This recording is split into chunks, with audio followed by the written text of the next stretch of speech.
du côté de chez Sam.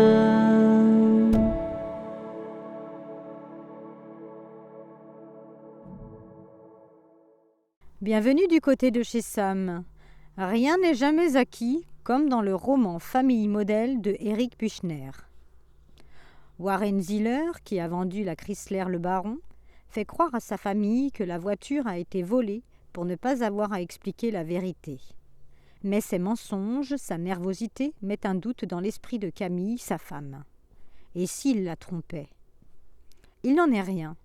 Son mari a juste investi les économies de toute une vie dans une affaire qui périclite.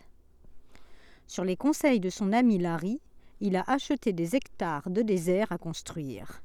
C'est ainsi qu'il a obligé ses 3 enfants, sa femme et son chien à quitter le Wisconsin pour la Californie.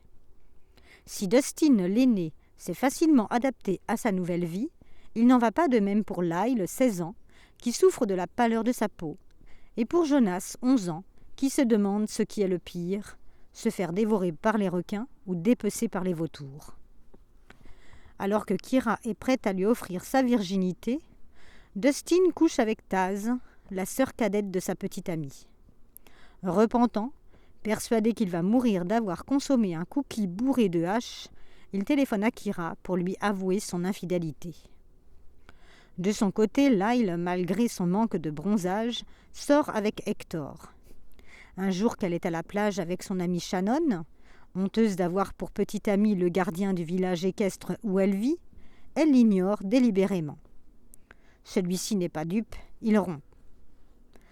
Quant à Camille, elle ne parvient pas à écrire le scénario de ses films pour enfants et est de plus en plus inquiète. Warren lui confie enfin la vérité.